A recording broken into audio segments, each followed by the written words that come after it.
Well दोस्तों, good morning, good afternoon, good evening. जो भी मुझे जैसे भी देख रहा है, मेरे सारे दोस्तों को मेरा सादर नमस्कार। कैसे हो मित्रों? चलो स्टार्ट करते हैं अगले प्रॉब्लम के साथ में। अगला प्रॉब्लम है प्रॉब्लम नंबर 112। बहुत अच्छा प्रॉब्लम है, लेवल का प्रॉब्लम है। और खास बात यह है कि यहाँ स्टडी मटेरियल से हमारा आंसर थोड़ा डिफर हो रहा है। मैं आपको बताऊंगा इसमें कि स्टडी मटेरियल ने कौन सा एंगल लेके इसको सॉल्व किया है और हम कौन सा एंगल लेके सॉल्व करेंगे इसको। मैं दोनों बातें आप लोगों को बताऊंगा, लेकिन हाँ, थोड़ा सा हमारा स्टडी मटेरियल से डिफर जरूर हो रहा है। हाँ जाइए, हाँ जाइए, अच्छा जाइए। 112 party of 6 is to be formed. हमें एक पार्टी बनाने का है, मनाने का है, जो भी है।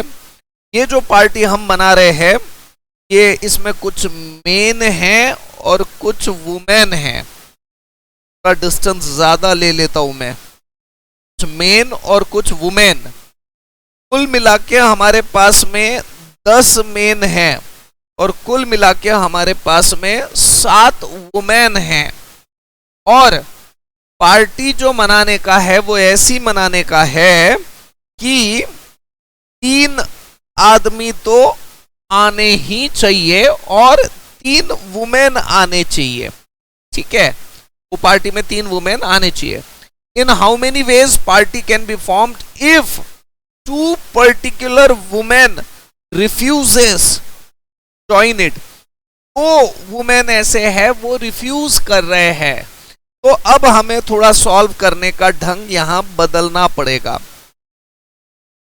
देखिएगा, बात ऐसी है कि 7 में से 5 वुमेन तो तैयार है, पार्टी आ हा हा हा हा हा, 5 वुमेन तो बिल्कुल तैयार है, लेकिन वो थोड़े से डर रहे हैं।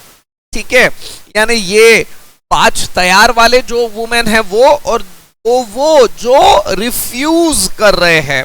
अब हमें तो सबको कंसीडर करके चलना पड़ेगा। पहला ऑप्शन हम इसमें ऐसा लेंगे, पहले ऑप्शन में, कि जो रिफ्यूज कर रहे हैं तो छोड़ दो, उनमें से किसी को भी मत लो। एंड तो तैयार है चलने के लिए, उनमें से सबको ले लो, है ना। एक तो ये ऑप्शन, और दूसरा ऑप्शन ऐसा होगा तो रिफ्यूज कर रहे हैं उनमें से किसी एक को ले लो। फोर्स करके चलना रे, चलना, कुछ नहीं होता ना, चलना, ऐसा किसी एक को ले लो। और तो रिफ्यूज नहीं कर रहे हैं उनमें से कोई लोगों को लेना पड़ेगा, क्योंकि कुल मिला के 3 ही ले सकते। और तीसरा ऑप्शन, तो रिफ्यूज कर रहे हैं उन दोनों को ले लो। नहीं नहीं नहीं, तुम मना कर रहा है, चलो कुछ नहीं होता, कुछ नहीं होता, उन दोनों को ले लो।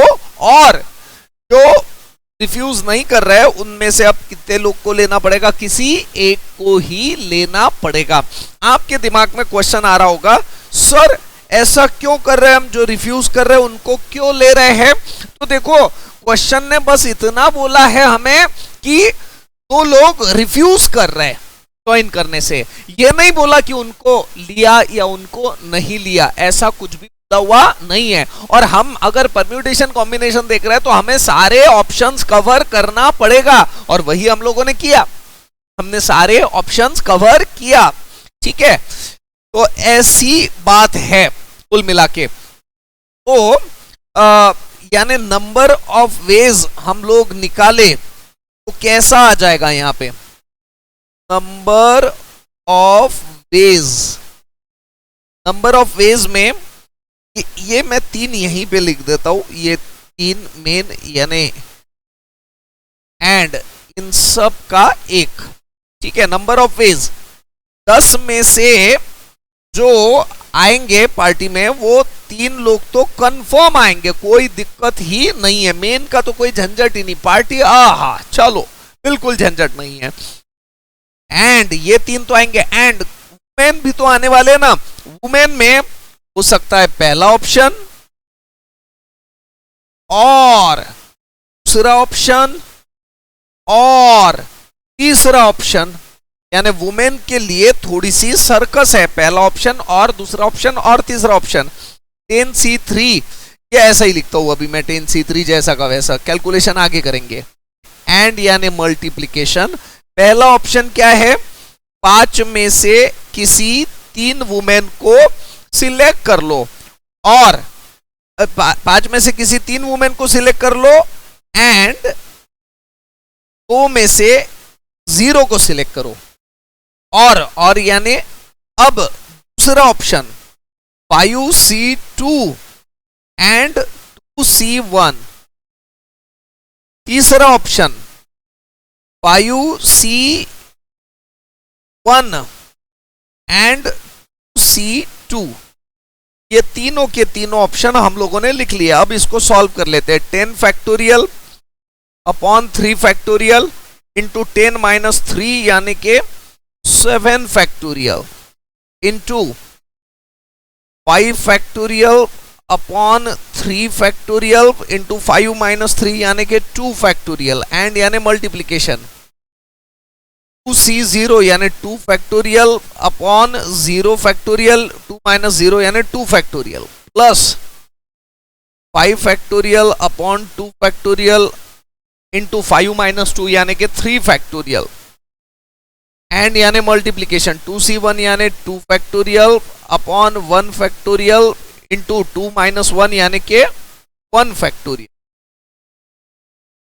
प्लस 5C1 में डायरेक्टली लिख दूं क्या 5, एंड यानी मल्टीप्लीकेशन 2C2 यानी अगेन 1, ये हम लोगों ने लिख लिया। यहां पे क्या आ जाएगा 10 इंटू 9 इंटू 8 डिवाइडेड बाई 6, ये 5 फैक्टोरियल 5 इंटू 4 अपॉन 2, ये 1, ये अगेन 5 इंटू 4 अपॉन 2 इंटू, और ये प्लस 5 जैसा का वैसा। बस 2 मिनट में आंसर आ जाएगा। 10 इंटू 9 इंटू 8 डिवाइडेड बाई 6, तो ये आ जाएगा 120 इंटू ये 10, 5 इंटू 4 20, 20 डिवाइडेड बाई 2 यानी 10, प्लस ये 2 कैंसल यानी कि ये आ जाएगा 20, प्लस 5 120, 10 और 20 30, 30 और 5 35, ठीक है, 120 इंटू 35, तो आंसर आ रहा है 4200। अब ये यानी मैं छाती ठोक के बोल सकता हूं option A is correct, option A correct है। अब देखिएगा सर पीछे आंसर तो 3600 है, ऑप्शन सी है, ऐसा ही बोलना है ना आपका। अब देखो ये जो जिसने भी ये ऑप्शन 3600 लिया उसने क्या सोच के किया, उसने ये देखिएगा, मैं थोड़ा सा इसमें बताऊंगा कि उन्होंने क्या किया हुआ है। उन्होंने इसमें से ये पहला वाला ऑप्शन तो कंसीडर किया, यानी 7 वुमेन हैं, 5 रिफ्यूज कर रहे, 5 रेडी है और 2 रिफ्यूज कर रही है, तो यहां सिर्फ 2 ही ऑप्शन कंसीडर किए। कौन कौन से 2 ऑप्शन कंसीडर किए, एक तो एक भी लेडी नहीं आ रही है, या दोनों में से किसी एक को ले लो, ये वाला ऑप्शन, तीसरा वाला ऑप्शन कंसीडर नहीं किया है। दोनों में से दोनों को मत लो, सॉरी दोनों में से दोनों को ले लो, ये वाला तीसरा ऑप्शन कंसीडर नहीं किया। अगर ये तीसरा वाला ऑप्शन कंसीडर नहीं किया तो ये 5 नहीं आएगा, ये 5 नहीं आएगा, यानी 20 और 10 30, 30 इंटू 120, तो बराबर आंसर कितना आ जाएगा 3600। समझ में आ रहा है मैं क्या बोलना चाह रहा हूं आप लोगों को। तो ये प्रॉब्लम हो रहा है, उन्होंने सिर्फ दो ही ऑप्शन, पहला और दूसरा ही कंसीडर किया, तीसरा कंसीडर नहीं किया। बट ये सही नहीं है, तीसरा ऑप्शन भी हमें कंसीडर करना पड़ेगा, ऐसा मुझे लग रहा है। पता नहीं उन्होंने और कोई अलग तरीके से लाया होगा तो पता नहीं, लेकिन मेरे हिसाब से तो ये ऐसा ही है। ठीक है दोस्तों, वेल दोस्तों, अगला क्वेश्चन है एग्जाम्पल नंबर 113 और 114। एक्चुअली इसका रिकॉर्डिंग मेरा हो चुका था, ये मैं फिर से रिकॉर्डिंग कर रहा हूं। पता नहीं कुछ सिचुएशंस आ गए थे, क्लोज हो गया था सब, तो ये मेरा ऑलरेडी लिखा हुआ है, तो मैं फटाफट समझा देता हूं। अब बात ऐसी है इसमें, क्वेश्चन नंबर 113, इसमें हमें बोला हुआ है कि हमें 11 प्लेयर्स की क्रिकेट टीम सिलेक्ट करना है 16 लोगों में से। इन 16 लोगों में 4 बॉलर है, 2 विकेट कीपर है और 10 अदर प्लेयर है। और हमें जो सिलेक्ट करना है उसमें बोला हुआ है कि एग्जैक्टली 3 ही बॉलर लगेंगे, एग्जैक्टली एक ही विकेट कीपर लगेगा। तो 11 प्लेयर में से अगर ये 4 चले गए तो बचेंगे कितने? 7। ठीक है, तो अब 4 बॉलर में से 3 बॉलर सिलेक्ट करना है तो 4C3, 2 विकेट कीपर में से 1 विकेट कीपर सिलेक्ट करना है तो 2C1, 10 लोगों में से 10 अदर प्लेयर में से 7 प्लेयर सिलेक्ट करने का है तो 10C7। इसको सॉल्व करके आंसर आ रहा है 960। ठीक है, अब आप लोगों ने ये देख लिया होगा, कैलकुलेशन आप लोग कर लोगे। एग्जाम्पल नंबर 114, ये थोड़ा ज्यादा अच्छा है। एग्जाम्पल नंबर 114 में बोला हुआ है आपका आंसर डिफर होगा क्या जब हमें सिर्फ 3 नहीं, एग्जैक्टली 3 नहीं, एटलीस्ट 3 बॉलर्स लगेंगे, एटलीस्ट 1 विकेट कीपर लगेगा। ठीक है, अगर एटलीस्ट 3 बॉलर बोला हुआ है तो 3 बॉलर भी रह सकते हैं और 4 बॉलर भी रह सकते हैं। एटलीस्ट 1 विकेट कीपर बोला तो 1 विकेट कीपर भी रह सकता है और 2 विकेट कीपर भी रह सकते हैं। तो अब ये क्वेश्चन कैसा हो जाएगा, देखो एक बार हमने 3 बॉलर लिए, 1 विकेट कीपर लिया और 7 अदर प्लेयर लिए। ठीक है, कुल मिला के 11। दूसरे बार हमने 3 के बजाय चारों के चारों बॉलर ले लिए, विकेट कीपर लेकिन 1 ही रखा। ठीक है, और दूसरे प्लेयर 6, ऐसा 11। उसके अगले बार हमने 4 में से 3 बॉलर और विकेट कीपर 1 के बजाय 2 और 6 अदर प्लेयर, और उसके बाद में हमने 4 में से चारों के चारों बॉलर, 2 में से 2 दोनों विकेट कीपर और 10 में से 5 अदर प्लेयर, कुल मिला के 11 ही होना चाहिए। अब इसका कैलकुलेशन हम लोग सॉल्व कर रहे हैं, पहला ऑप्शन और दूसरा ऑप्शन और तीसरा ऑप्शन और चौथा ऑप्शन। तो मैं इसमें से तीसरा ऑप्शन सॉल्व कर रहा था, बस चौथा और आखिरी का ऑप्शन, चारों में से चारों बॉलर एंड 2 में से 2 wicket keeper and rest of player जो 10 थे उसमें से 5। इसे सॉल्व करते हैं मित्रों, तो ये आ जाएगा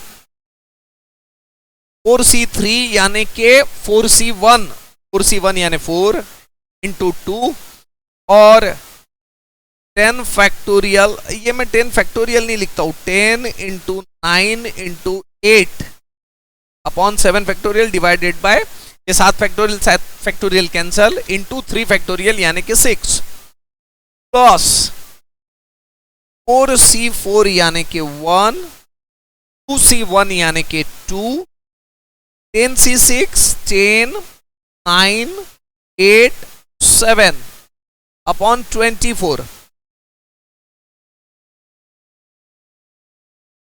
प्लस 4C3 यानी के 4C1 यानी के 4, ये 1, ये 10, 9, 8, 7 अपॉन 24।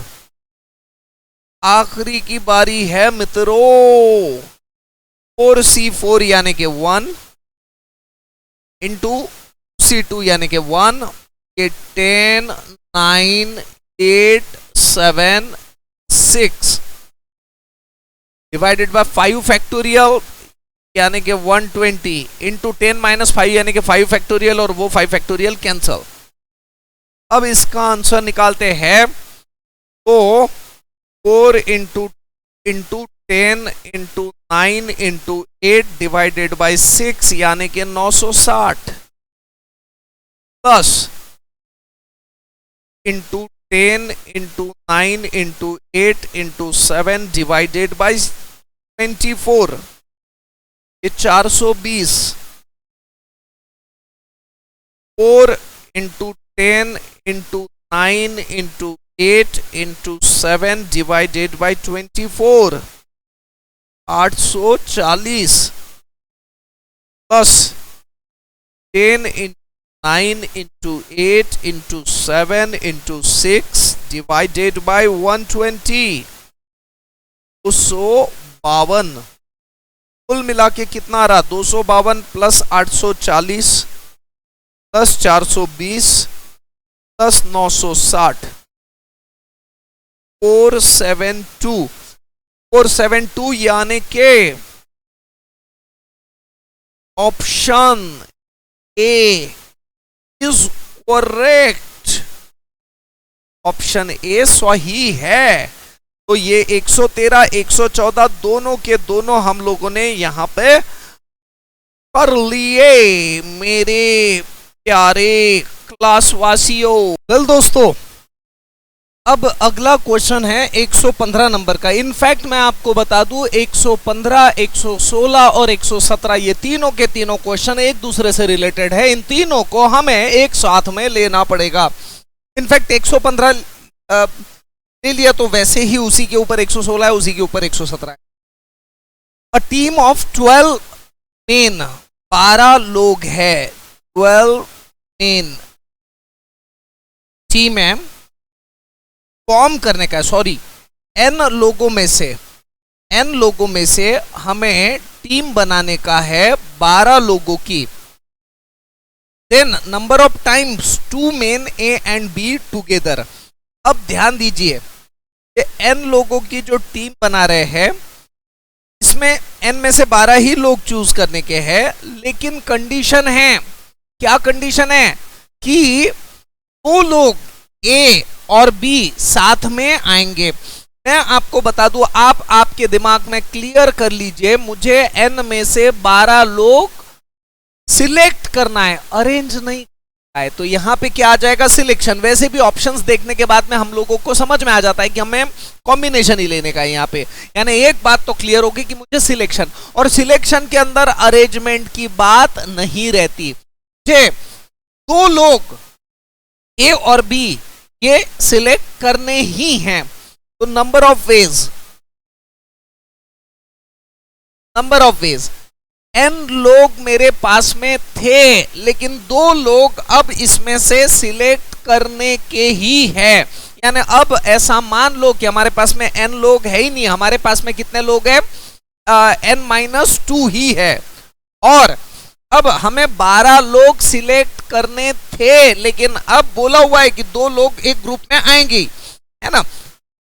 तो number of times 2 men A and B are together, तो वो दोनों के दोनों साथ में आएंगे ही। तो यानी थोड़ा सा अंग्रेजी है ना यहाँ की कंफ्यूजिंग है, लेकिन जो मीनिंग लिया हुआ है हम उसी को ले रहे हैं। तो ये जो 12 लोग हैं, 12 में से 2 लोग आएंगे ही आएंगे, साथ में आएंगे। यानी साथ हम लोग जो ग्रुप बना देते थे A और B के एक यूनिट, ये जो बनाते थे ये परम्यूटेशन में बनाते थे नंबर ऑफ अरेंजमेंट्स के लिए। अभी हम लोग अरेंजमेंट नहीं कर रहे, हम तो सिर्फ सिलेक्शन देख रहे हैं, ठीक है, हमें तो सिर्फ सिलेक्ट करने का है। तो 2 लोग तो आने ही वाले हैं। तो अब 12 में से 2 लोग आने वाले हैं, तो दूसरे कितने लोग सिलेक्ट करने का है, हमें 10 लोग सिलेक्ट करना है। अब इसका ऑप्शन है क्या, कोई मैच आगे सॉल्व किया हुआ नहीं है, ऐसे ही ऑप्शन है। तो ऑप्शन सी आंसर रहना चाहिए इसका, ठीक है। और आंसर है हमारा option C. Therefore option C is correct. 115 के बाद में 116, same page number, same additional question bank.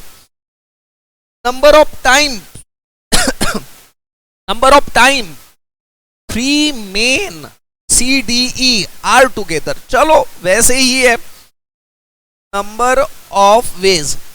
अब इसमें हमें क्या बोला हुआ है, थोड़ा और नीचे लिख लेता हूं. नंबर ऑफ वेज, इसमें बोला हुआ है कि दो नहीं 3 लोग आएंगे साथ में, और वो ए बी को छोड़ो, अब दूसरे 3 लोग यानी कौन से, सी डी ई, ये आने ही वाले हैं उस ग्रुप में. तो 3 लोग आने ही वाले हैं, तो n-3, ये तो 3 रह गई, और 12 लोग थे, 12 में से 3 तो अब फिक्स आने ही वाले, तो बचे कितने, 9, n-3 C9. लेकिन ऐसा कोई ऑप्शन है नहीं. सी और डी जो रिपीट हो रहा है ना, ये कुछ तो भी प्रिंट मिस्टेक है. ऑप्शंस अगर आप देखोगे तो इसमें प्रिंट मिस्टेक है.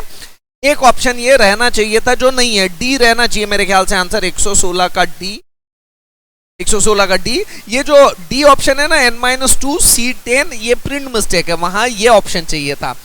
तो हम लोग बोल देते हैं देयरफॉर, ऑप्शन मैं लिखता नहीं हूं, आंसर यही है लेकिन इसका, ठीक है, n-3 C9 यही रहेगा इसका answer.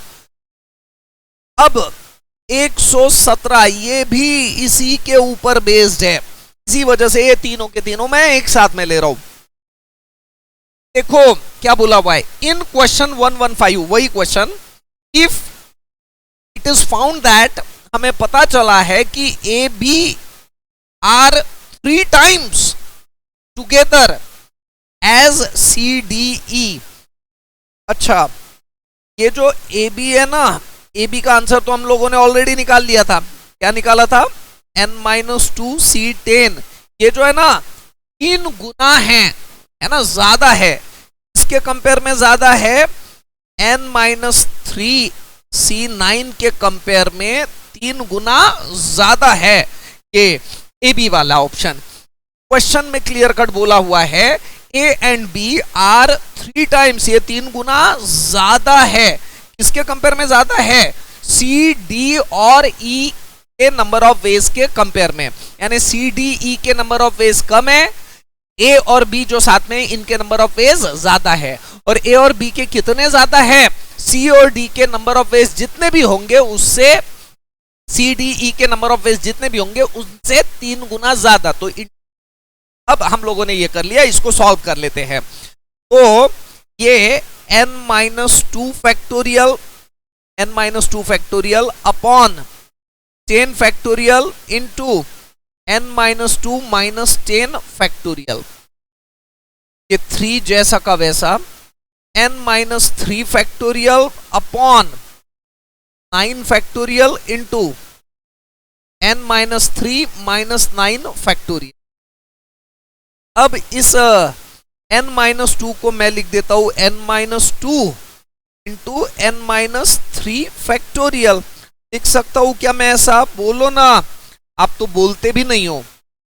n-2 into n-3 factorial upon ये 10 फैक्टोरियल जैसा का वैसा, और ये n-12 factorial equals to 3 into ये n-3 फैक्टोरियल अपॉन, ये मैं 10 फैक्टोरियल को भी है ना थोड़ा सा लिख लेता हूं, 10 इंटू 9 फैक्टोरियल, ये 9 फैक्टोरियल जैसा का वैसा इंटू यहाँ पे n-12 फैक्टोरियल.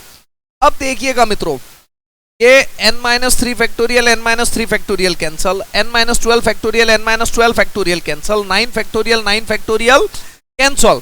अल्टीमेटली जो बचा हुआ है n-2 इज इक्वल टू, ये 10 इक्वल टू साइन के इधर जाएगा तो न्यूमरेटर में चले जाएगा, 10 इंटू 3 यानी 30. Therefore n is equal to 32. यही है हमारा आंसर. 117 में ऑप्शन ए ही है 32. तो हमारा जो आंसर रहेगा 117 का ऑप्शन ए. मैं यहां लिख देता हूं देयरफॉर ऑप्शन, तो option A is correct, option A is correct. यहां पे भी अगर हम बात करें तो ऑप्शन बी इज करेक्ट। वहां बस क्वेश्चन में आंसर में प्रिंट मिस्टेक है, वहां पे ये डी ऑप्शन रहना चाहिए था। ठीक है, तो ये हो गया हमारा 115, 116, 117। अगला क्वेश्चन है एग्जाम्पल नंबर 121, लेवल का क्वेश्चन है, जबरदस्त है, एकदम मस्त है। देखो दोस्तों, इस क्वेश्चन में क्या बोला हुआ है? इस क्वेश्चन में बोला हुआ है PE2 की एग्जाम पास होने के लिए minimum marks have to be secured in each subject, each of 7 subject. अब देखो, ये पुरानी बात है, P2 अब तो इंटरमीडिएट आ गया, लेकिन P2 में 7 सब्जेक्ट रहते थे। S1, S2, S3, S4, S5, S6, S7, 7 subject रहते थे P2 में। और वैसे भी हमको क्वेश्चन में भी दिया हुआ है, आप हमें नहीं भी पता है तो भी कोई फर्क नहीं पड़ेगा, क्वेश्चन में बताया हुआ है कि P2 के सब्जेक्ट, P2 के एग्जाम में 7 सब्जेक्ट है। अब पास होना है, in order to pass in P2 examination minimum marks to be secured in each subject. वैसे भी हमें पता है कि सीए में हर एक सब्जेक्ट में पास होना पड़ता, तब जाके हम लोग पास होते हैं।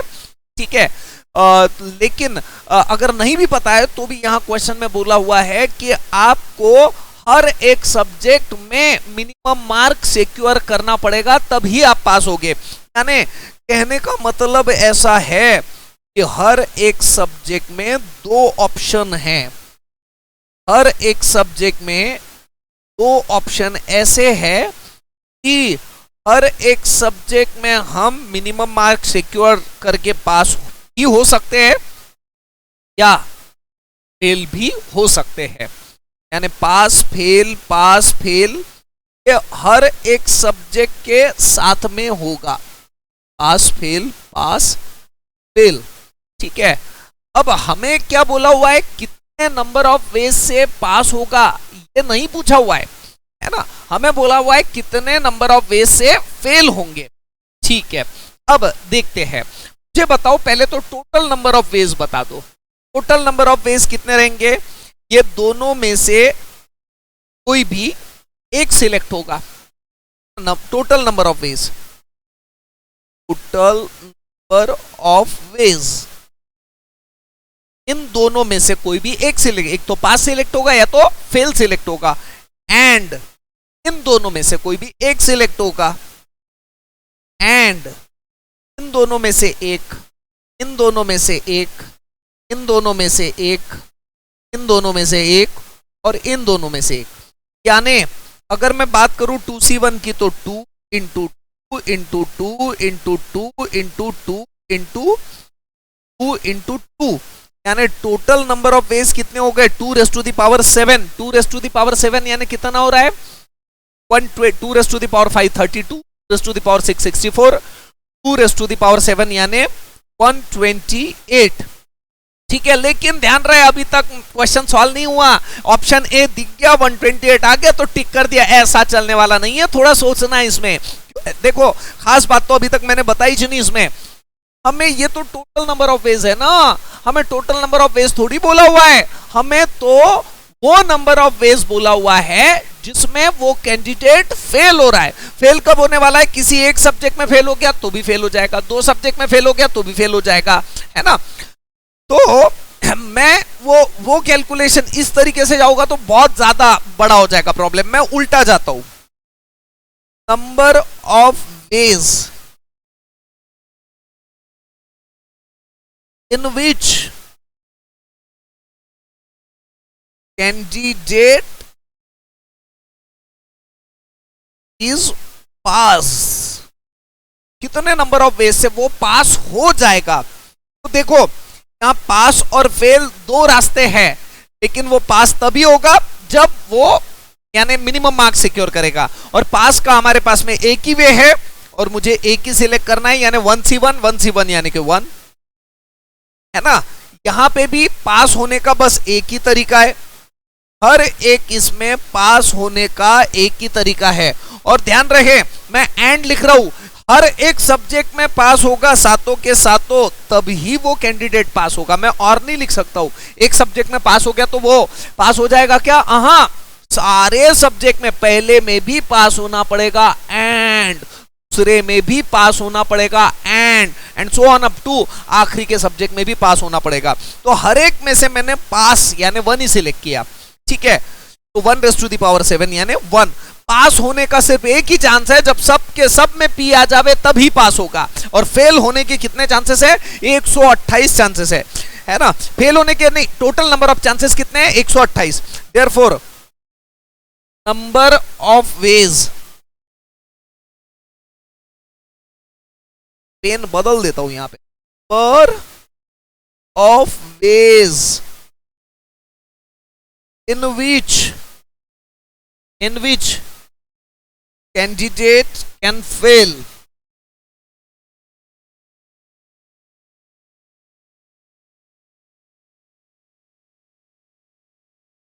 total number of ways minus number of ways of passing। अब ये टोटल नंबर ऑफ वेज 128 में से पास होने का वे एक ही है सिर्फ, यानी 127 is the answer. Option C is correct answer. मैं ताकत से छाती ठोक के लिख देता हूं, therefore option C is correct answer. ठीक है मित्रों, अच्छा क्वेश्चन था, अच्छा सोचना पड़ता है इसके अंदर। और इनफैक्ट एडिशनल क्वेश्चन बैंक में सही में सारे क्वेश्चन बहुत अच्छे हैं। अगला question, question number 122 additional question bank का, पेज नंबर 5.42। स्टडी मटेरियल आपके सामने है, ऐसा मैं मान के चल रहा हूं। 2 can answer 1 or more questions out of 6 questions। तो आपके पास में कुल मिला के 6 क्वेश्चन हैं, 6 क्वेश्चन हैं। और यानी कि question 1, question 2, question 3, question 4, question 5, question 6, ऐसे 6 क्वेश्चन है आपके पास में। और आपको बोला गया है कि हर एक क्वेश्चन में ऑल्टरनेटिव है, हर एक क्वेश्चन में 2 ऑल्टरनेटिव है। तो अल्टीमेटली देखो, यानी इसमें है ऐसा कि क्वेश्चन नंबर 1 या क्वेश्चन नंबर 2, ठीक है। अगेन इसमें भी ऑल्टरनेटिव है, 1 1 2 1 2 1 2 1 2। हर एक क्वेश्चन में ऑल्टरनेटिव है। तो आपको क्या बोला हुआ है? Each having in how many ways you can answer 1 or more question. एक या एक से ज्यादा क्वेश्चन आप कैसे आंसर करोगे? Number of veg. अब मेरे पास में यहां पे 2 चॉइसेस है। इनफैक्ट अगर मैं सही मायने में बताऊं तो मेरे पास में 3 चॉइसेस है। देखो, इसी में मैं एक और बात ऐड करता हूं। एक तो मैं ऐसे करूंगा कि जिसमें, sorry I can't answer phone now. एक तो मैं ऐसे करूंगा कि मैं एक पहला क्वेश्चन सॉल्व करूंगा ही नहीं, छोड़ दूंगा। या तो मैं पहले क्वेश्चन का पहला सॉल्व करूंगा, या तो मैं पहले क्वेश्चन का दूसरा सॉल्व करूंगा। ऐसा हर एक के लिए अप्लीकेबल होगा, क्योंकि बोला हुआ है एक या एक से ज्यादा क्वेश्चन मैं सॉल्व कर सकता हूं। क्वेश्चन में ही बोला हुआ है, आप बराबर पढ़िएगा। क्या बोला हुआ है कि एक या एक से ज्यादा क्वेश्चन वो सॉल्व कर सकता है, 1 or more questions out of 6। ठीक है, तो मैं हो सकता है कि ये 3 में से सी एक को ही सॉल्व करूंगा, यानी तीनों में से मेरे को एक को ही सॉल्व करने का है, एक ही करना है। ऑप्शन एक तो मैं एक को भी सॉल्व नहीं करूंगा, या तो मैं पहले वाले को सॉल्व करूंगा या तो मैं दूसरे वाले को। एंड यहां पे भी मैं तीनों में से कोई एक ही चूज करूंगा, यहां पे भी मैं तीनों में से कोई एक ही चूज करूंगा। हर एक में मैं तीनों में से एक ही चूज करूंगा। अल्टीमेटली 3C1 यानी 3, ये सभी 3 हो रहे, ये आ जाएगा 3⁶। अब इसमें मैं एक्चुअली ये सही नहीं है, ये नंबर ऑफ वेज नहीं बोलूंगा मैं, total number of ways, total number of veg 3⁶। 3⁶ यानी क्या हो जाएगा, 3 स्क्वायर 4 5 6 729 729 है ना। अब 729 का ऑप्शन भी है, तो 1 मिनट के लिए तो हमें लग जाएगा कि ऑप्शन भी सही है। लेकिन ध्यान से यहाँ पे देखो, इसमें क्या आ रहा है, मैंने पहले क्वेश्चन में कभी पहला यानी एक भी सॉल्व नहीं किया, दूसरे क्वेश्चन में कभी एक भी सॉल्व नहीं किया, 0 का ऑप्शन है ना मेरे पास में, तीसरे में कभी एक भी सॉल्व नहीं किया, चौथे में कभी नहीं किया, पांचवे का भी नहीं किया, छठवें का भी नहीं किया, तो तू गया काय को एक। समझ में आ रहा है क्या, यानी और वैसे भी क्वेश्चन में भी बोला हुआ है यू कैन आंसर 1 और मोर क्वेश्चन, कम से कम एक तो सॉल्व करना ही पड़ेगा, एक से ज्यादा भी आप सॉल्व कर सकते हो, ठीक है। यानी आप एग्जाम में जा रहे हो तो कुछ ना कुछ तो सॉल्व करोगे, और हमारे कॉम्बिनेशंस में ये भी एक वे ऐड हो गया जिसमें आपने एग्जाम में एक भी क्वेश्चन सॉल्व किया ही नहीं है ना। तो देयरफॉर नंबर ऑफ वेज, मैं ये पेन भी चेंज कर देता हूं यहां पे, number of ways of solving 1 और मोर क्वेश्चन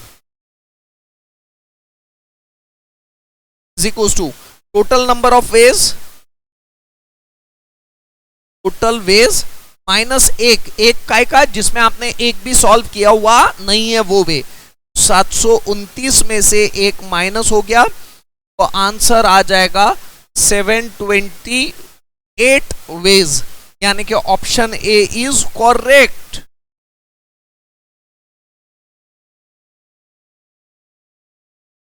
यही है हमारा आंसर 122 का, ऑप्शन भी एच है, एकदम सही है, ठीक है।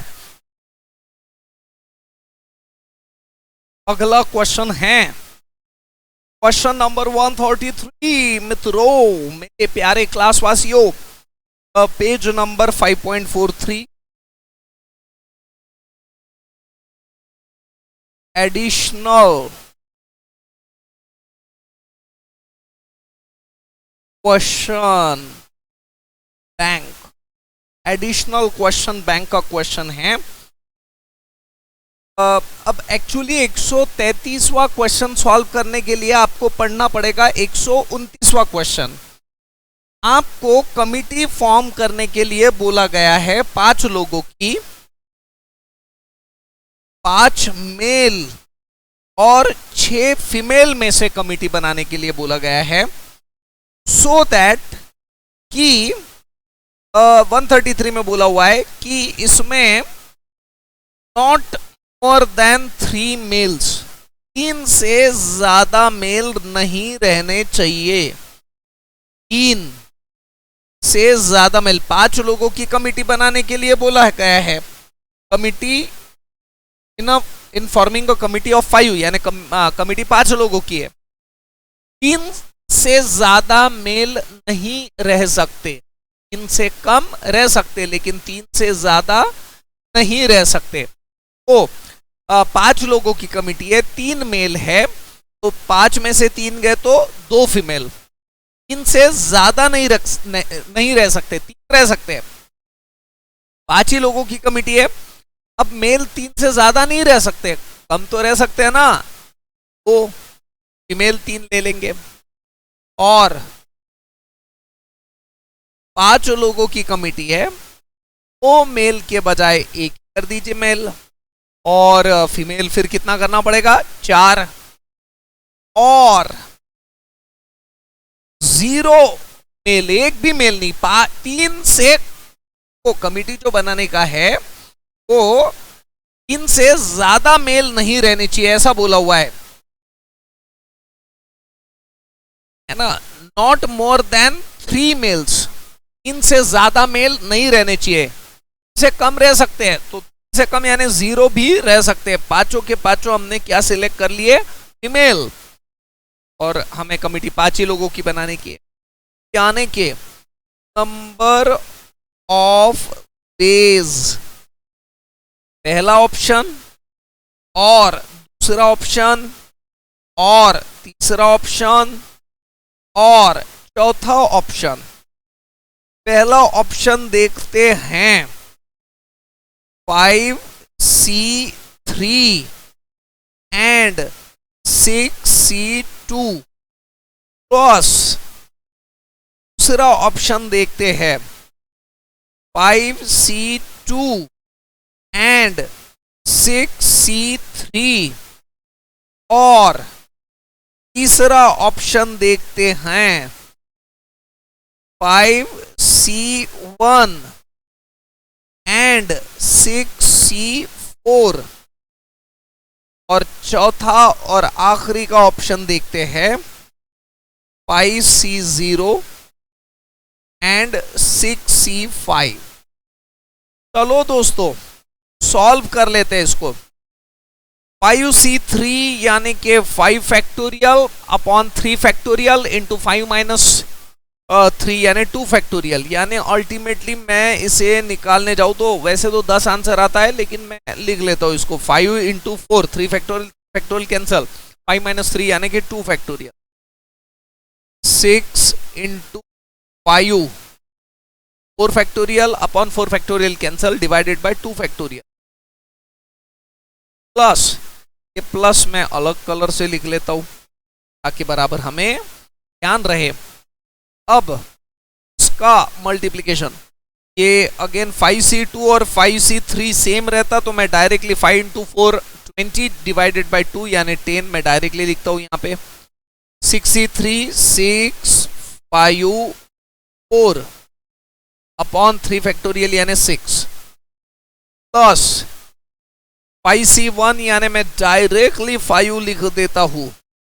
6C4 और 6C2 तो भी सेम ही रहते हैं तो 6 इंटू 5 30, 30 डिवाइडेड बाई 2 यानी 15, मैं डायरेक्टली यहां 15 देता हूं प्लस आखिरी की बात 5C0 यानी 1 इंटू 6C5 यानी 6, 6C5 यानी ही 6C1, 6C1 का आंसर 6 रहता। अब ये आ रहा है 10 इंटू ये आ रहा है 30 डिवाइडेड बाई 2 यानी 15, 10 इंटू 20 75 प्लस 6, ये कितना आ रहा है मित्रों 150 plus 200 plus 75 plus 6, 150 plus 200 plus 75 plus 6 431 रहेगा आंसर। यहां ऑप्शन में 431 नहीं है अवेलेबल, लेकिन आंसर इसका यही है मित्रों, आंसर 431 ही है। यहां भले ही आंसर नहीं दिया हुआ है लेकिन आंसर इसका 431 ही है। कल दोस्तों अगला क्वेश्चन है question number 139, page number 5.43 additional question bank का।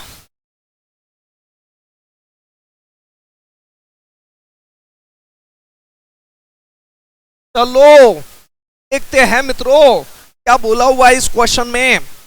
इसमें बोला हुआ है a question paper divided into 2 group, 1 और ग्रुप 2 ग्रुप में एक क्वेश्चन पेपर डिवाइड किया हुआ है।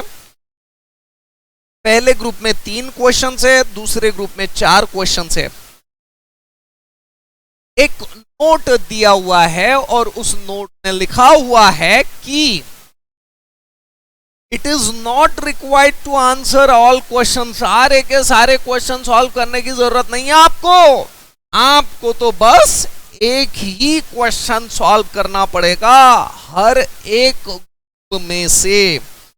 पहले ग्रुप में से भी आपको एक सॉल्व करना पड़ेगा एंड दूसरे ग्रुप में से भी आपको एक सॉल्व करना पड़ेगा। One question must be answered from each group. ठीक है, अब देखिएगा मैं यहां 2 मिनट समझाना रोक के थोड़ा सा डिस्कशन कर लेता हूं।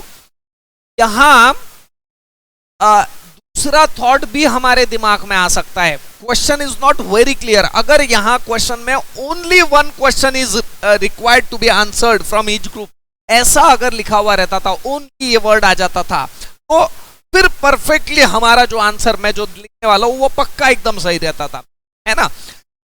अगर यहां ओनली वन क्वेश्चन लिखा हुआ नहीं है, ओनली ये वर्ड नहीं आया, only one question must be answered, ऐसा लिखा हुआ नहीं है, यहां पे ऐसा लिखा हुआ है कि one question must be answered from each group. तो इसका एक मतलब हम ऐसा भी ले सकते, कम से कम एक क्वेश्चन सॉल्व करना पड़ेगा एक ग्रुप से, यानी आप एक ग्रुप में एक से ज्यादा भी सॉल्व कर सकते हो, ऐसा भी इसका मतलब हम ले सकते हैं। और वैसा अगर मीनिंग लेते तो ऑप्शंस बिल्कुल मैच ही नहीं करते, वो वैसा आंसर तो 100 से भी ऊपर जाएगा, और यहाँ तो 2 डिजिट में दिया हुआ है, 10 12 11 ऐसे ऑप्शंस दिए हुए हैं। तो इसी की वजह से मैं मेरे दिमाग में क्या रख रहा हूं कि कंसीडरिंग ऑप्शंस, जो 4 ऑप्शन दिए हुए हैं और स्टडी मटेरियल को मैच करने का हमारी कोशिश रहती है, तो इसको देखते हुए मैं इसका मतलब क्या निकाल रहा हूं कि आपको हर एक ग्रुप में से बस एक ही क्वेश्चन सॉल्व करने का है, पहले ग्रुप में से भी एक और दूसरे ग्रुप में से भी एक। नंबर ऑफ वेज C1, 3 में से कोई भी एक, एंड 4C1, 3C1 यानी 3, 4C1 यानी 4, 4 into 3 यानी के 12 वेज, और ये हमारे ऑप्शन से भी मैच हो रहा है, option C is correct. Again मैंने बोला हुआ है यहां 2 चीजें 2 वे से सोचना हो सकता है, लेकिन कंसीडरिंग ऑप्शन हमने उसका एक थिंकिंग दिया हुआ है, बिकॉज ऑप्शंस के साथ में सारे ऑप्शन ना सिर्फ 12 आजू बाजू में ही है सारे के सारे, उसको देखते हुए ऑप्शन सी इज करेक्ट। ठीक है,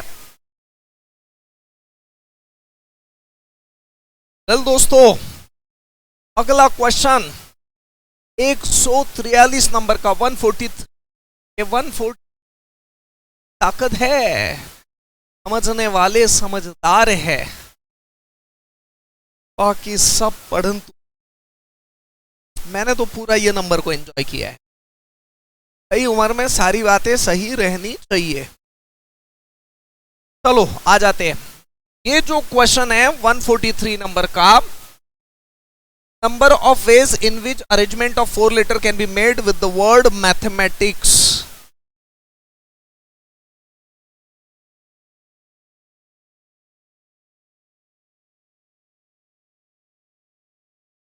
तो बराबर लिखा ना मैंने, मैथमेटिक्स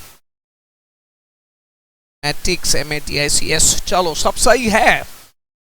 अब आप लोग को इस क्वेश्चन में दिक्कत गई होगी, इसका सबसे बड़ा कारण है ये मैंने आपको एक क्लास में बोला हुआ है इसके प्रीवियसली कभी तो भी, कि तब तक क्वेश्चन में कुछ बोला हुआ नहीं है, हमारा प्रीअजम्पशन यही रहेगा कि विदाउट रिपीटेशन का प्रॉब्लम है, रिपीटेशन का प्रॉब्लम नहीं, यहाँ पे कुछ बोला हुआ नहीं है, लेकिन ये प्रॉब्लम के जो ऑप्शंस है ना उसको देख के मेरे समझ में आ गया कि ये विथ रिपीटेशंस वाला प्रॉब्लम से सॉल्व किया हुआ है, विथ रिपीटेशन, और इसी के वजह से सब दिक्कत।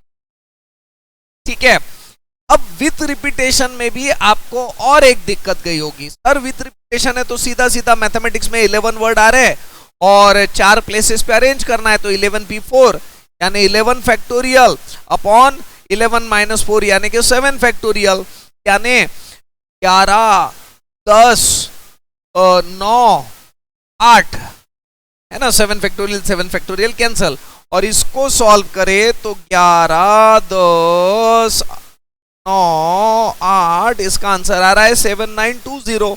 सर ये भी तो आंसर मैच नहीं हो रहा। नहीं हो रहा है, कारण है नहीं होगा। क्यों नहीं होगा? देखो इसमें क्या होगा, इसमें इशू क्या रहेगा, विथ रिपीटेशन में कुछ अरेंजमेंट अगर हम इस तरीके से करें तो कुछ अरेंजमेंट जो कि एक्चुअल में नंबर ऑफ वे नहीं है लेकिन कंसीडर हो जाएगा नंबर ऑफ वे। मैं बताता हूं, एम एम ए ए, अब इस m को इधर कर दो, इस m को इधर कर दो, इस m को इधर, इस m को इधर, तो ये m m और a a, ये एक्चुअल में इस वे से इसको ये क्या कर रहा है, कंसीडर कर रहा है अलग अरेंजमेंट, लेकिन ये अलग अरेंजमेंट नहीं है, ये अलग अरेंजमेंट नहीं है।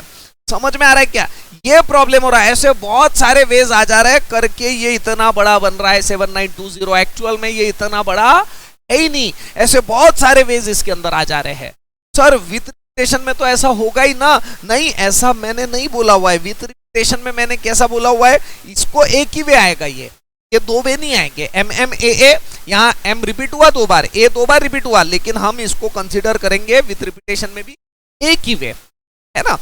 फिर सर ऐसे प्रॉब्लम सॉल्व कैसे करना, उसी के लिए तो मैं डिफिकल्टी ले रहा हूं। ऐसे प्रॉब्लम को सॉल्व करने का तरीका आप लोगों को याद होगा, एक एग्जामिनेशन नाम का वर्ड था और कॉम्बिनेशन में उसको सॉल्व किया था सिलेक्शन के मेथड से। ऐसे ही हमको सिलेक्ट करना पड़ेगा और फिर उसके अरेंजमेंट करने पड़ेंगे। सर कैसे, मैं बताता हूं ना। अब आप बताओ मुझे, इस मैथमेटिक्स में m, इस मैथमेटिक्स में m आ रहा है 2 बार, a आ रहा है 2 बार, g आ रहा है 2 बार, h एक ही बार आ रहा है, e भी एक बार आ रहा है, i c s ये सब एक एक ही है। यानी 3 अल्फाबेट ऐसे है, तो 3 अल्फाबेट ऐसे है तो रिपीट हो रहे हैं और बचे हुए 5 अल्फाबेट ऐसे जो रिपीट नहीं हो रहे। अब हमें 4 ही सिलेक्ट करना है। 4 में हम लोग सबसे पहले कंसीडर करते हैं सेम एंड टू सेम, 2 सरीखे और उसके बाद में के 2 सरीखे, यानी कि एम एम ये 2 है। इसके लिए हम लोग यानी एक्चुअली रिपीट होने वाले कितने अल्फाबेट है, 3, इनमें से कोई भी 2 ही आएंगे, ठीक है। BC2 सपोज करो 2 अल्फाबेट इन तीनों में से आए M और A, तो MM AA, या 2 अल्फाबेट आए M और T तो MM TT। समझ में आ रहा है क्या? तो ऐसे BC2 2 सिलेक्ट किए हमने, 3 में से कोई भी 2 सिलेक्ट किए। एंड सर इसके अरेंजमेंट भी तो करने हैं, करते हैं ना। सिलेक्ट कर लिए 4 प्लेसेस पे 4 अल्फाबेट कैसे अरेंज होंगे, 4p4 यानी 4 फैक्टोरियल अपॉन, अब इसमें ये M 2 बार आ रहा है, जो भी आ रहा है ये 2 ही है और दोनों रिपीट हो रहे हैं, divided by 2 factorial divided by 2 factorial. समझ में आ रहा है? ये एक हो गया जिसमें सेम एंड टू सेम। अब इन चारों में यहां 2 सेम और 2 सेम किया था, अब इन चारों में 2 सेम और बचे हुए 2 अलग, same and two different, same and 2 different. अब 3 में से 2 सेम कैसे आएंगे, C1, तीनों में से कोई एक ही अल्फाबेट चूज करने का हमको, एंड 2 डिफरेंट। अब 3 में से कोई भी एक ही चूज हुआ, बचे हुए 2 बाकी है, 5 ये डिफरेंट वाले और ये ए भी अलग और टी भी अलग, यानी 5 और 2 7 हो जाएंगे कुल मिला के, है ना। 7 में से कितने चूज करना है, 2, 7C2। ये हमने अभी तक क्या किया, सिर्फ सिलेक्ट किया, अरेंज नहीं किया। एंड अब अरेंजमेंट करेंगे, अरेंजमेंट यानी 4p4 यानी 4 फैक्टोरियल, लेकिन अगेन सर इसमें तो दो सेम आ रहे हैं ना, डिवाइडेड बाय 2 फैक्टोरियल, उससे होने वाले अरेंजमेंट कम हो जाएंगे। क्या आ गया दूसरा वे, पहला वे और दूसरा वे, और तीसरा वे, तीसरा वे इसमें से थर्ड वे देखिएगा क्या आएगा इसमें। मैंने पहले लिया 2 सेम और रेस्ट ऑफ 2 भी सेम, दूसरे बार मैंने कौन सा वे लिया, 2 same and rest of 2 different. अब तीसरा वे, तीसरा वे क्या ले लेंगे, ऑल डिफरेंट, ऑल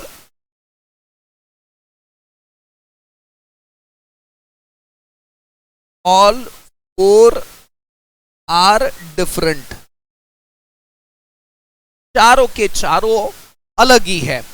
तो ये 5 6 7 8 यानी कुल मिला के कितने हैं 8, 8 में से 4 को अरेंज, यहां मैं डायरेक्टली ले लेता हूं 8p4 क्योंकि आठों के आठों अलग है और 4 प्लेसेस पे अरेंज करना है।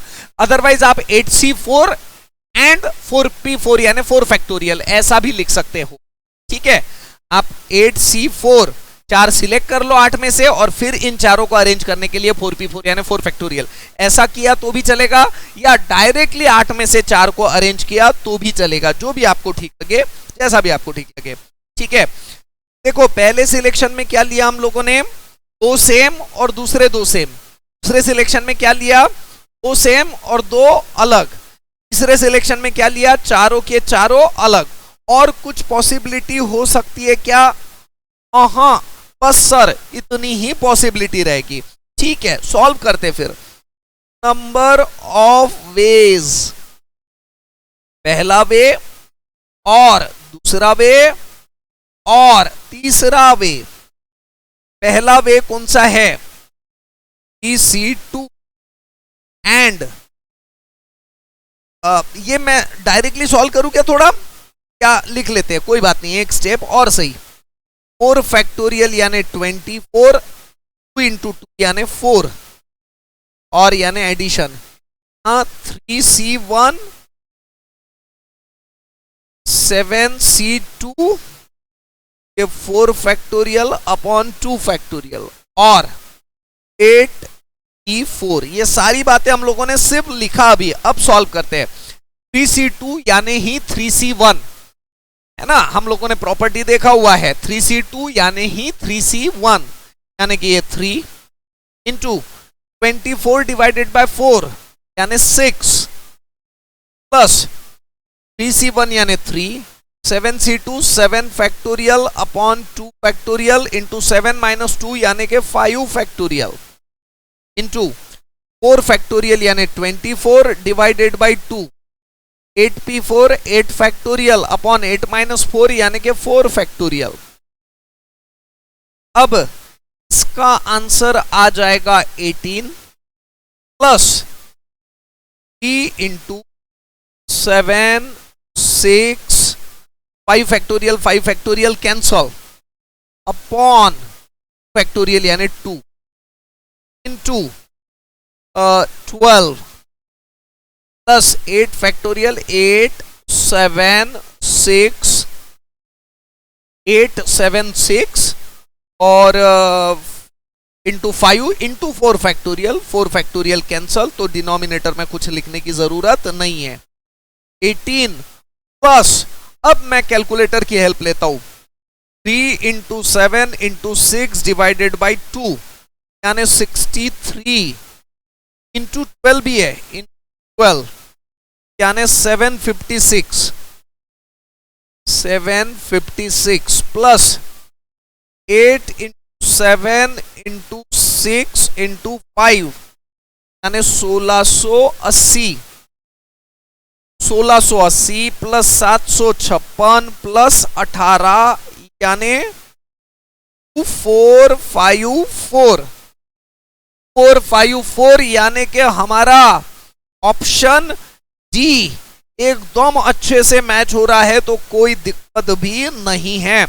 हाँ फाइनली मैं लिख देता हूं ऑप्शन डी इज करेक्ट।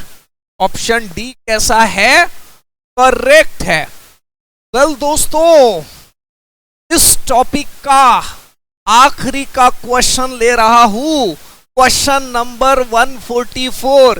इसके बाद में आप कितना भी मुझे बोलोगे सर पढ़ाओ, तो मैं पढ़ाने वाला नहीं हूं, ये टॉपिक पढ़ाने वाला नहीं हूं, है ना।